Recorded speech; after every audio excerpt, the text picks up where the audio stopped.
Exam കഴിഞ്ഞ് 2 മാസം ആകുമ്പോഴത്തേക്കും അവിടെ ഷോർട്ട് ലിസ്റ്റ് വന്നു. അപ്പൊ അതിന്റെ കൂടുതൽ ഡീറ്റെയിൽസിലേക്ക് നമുക്ക് പോവാം. അപ്പോ നമ്മുടെ category number 14/2024 skilled assistant grade 2. അപ്പോ കുറച്ച് ഡിസ്ട്രിക്ട് വൈസ് ആയിട്ട് നടത്തിയ എക്സാം ആണ്. അതിൽ പത്തനംതിട്ട വന്നിട്ടുണ്ട്. ബാക്കി അതൊക്കെ വന്നിട്ടുള്ള കാര്യം നമുക്ക് നോക്കാം. അപ്പൊ ഇലക്ട്രിക്കൽ ഇൻസ്പെക്ടറേറ്റിലേക്ക് 26,500 തൊട്ട് 60,700 വരെ സ്കെയിൽ ഓഫ് പേ വരുന്ന ഒരു പോസ്റ്റാണിത്.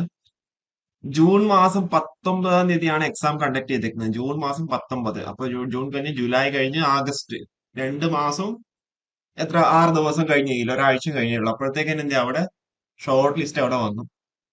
അപ്പൊ ഇതിൽ മെയിൻ ലിസ്റ്റിൽ എത്ര പേരുണ്ട്, അതേപോലെ സപ്ലിമെന്റ് ലിസ്റ്റിൽ എത്ര പേരുണ്ട്, എത്രയാണ് കട്ട് ഓഫ് എന്നുള്ളതൊക്കെ നമുക്ക് നോക്കാം. മെയിൻ ലിസ്റ്റിലാകെ 10 പേരാണ് അവർ ഇൻക്ലൂഡ് ചെയ്തേക്കുന്നത്. സപ്ലിമെന്ററി ലിസ്റ്റിലേക്ക് 52 പേര് അവർ ഇൻക്ലൂഡ് ചെയ്തിട്ടുണ്ട്. ഡിഫറെന്റ് ലേബിൾഡ് ലിസ്റ്റിലേക്ക് 2 പേരും. ടോട്ടൽ 64 പേരാണ് എന്ത് ചെയ്തേക്കുന്നത്, അവര് ഷോർട്ട് ലിസ്റ്റ് ചെയ്തേക്കുന്നത്. അപ്പൊ ഇതിൽ വന്ന കട്ട് ഓഫ് എന്ന് വെച്ചാൽ 68.67 മാർക്കിന് മുകളിൽ വന്നവരാണ് മെയിൻ ലിസ്റ്റിൽ എന്ത് ചെയ്യാം ഇൻക്ലൂഡ് ചെയ്തേക്കുന്നത്. അപ്പൊ പത്തനംതിട്ടയിൽ 68 മാർക്കാണ് അവിടെ കട്ട് ഓഫ് ആയിട്ട് വന്നിട്ടുള്ളത്. ഇനിയിപ്പോ വേറെ ഏതൊക്കെ ജില്ല വന്നിട്ടുള്ളത് നോക്കിക്കഴിഞ്ഞാൽ നമുക്ക് ഇവിടെ എന്ത് ചെയ്യാം, കൊല്ലം കൊല്ലം ജില്ലയിലെ കട്ട് ഓഫും കൂടെ ഇവിടെ വന്നിട്ടുണ്ട്. കൊല്ലം ജില്ല. അപ്പോ കൊല്ലം ജില്ലയിൽ എത്രയാണ് കട്ട് ഓഫ്, എത്ര പേര് ഇൻക്ലൂഡ് ചെയ്തിട്ടുണ്ടെന്നില്ലായിരുന്നു നോക്കാം. കൊല്ലം ജില്ലയിൽ 11 പേര് അവിടെ എന്താ മെയിൻ ലിസ്റ്റ് ഇൻക്ലൂഡ് ചെയ്തിട്ടുണ്ട്. 55 പേര് supplementary list, different labelled 2. Total 68 പേരെയാണ് എന്ത് ചെയ്തിരിക്കുന്നത്, അവര് പ്രോബബിളി ലിസ്റ്റിൽ ആഡ് ആക്കിയേക്കുന്നത്. ഇവിടെ 64 പേരാണ് ആഡ് ആക്കിയേക്കുന്നത്.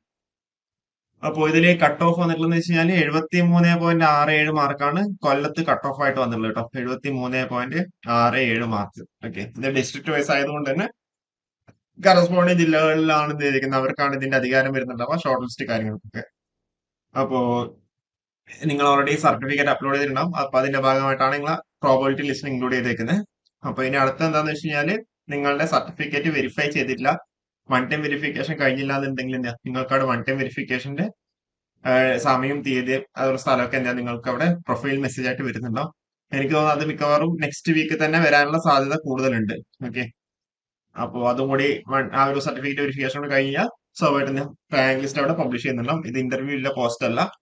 അതുകൊണ്ട് തന്നെ എന്ത് ചെയ്യാം, പെട്ടെന്ന് തന്നെ അവരുടെ റാങ്ക് ലിസ്റ്റ് അവിടെ പബ്ലിഷ് ചെയ്യുന്നുണ്ടാവും. ഓക്കെ, അപ്പോ കൂടുതൽ ഡീറ്റെയിൽസ്, കൂടുതൽ ജില്ലകളിലേക്ക് വന്നു കഴിഞ്ഞാൽ ഈ ഒരു വീഡിയോയുടെ താഴെ തന്നെ നമ്മൾ കമന്റ് ചെയ്യുന്നുണ്ടാവും. അപ്പോൾ കൂടുതൽ വീഡിയോസ് ആയിട്ട് വീണ്ടും കാണാം. Okay, thank you.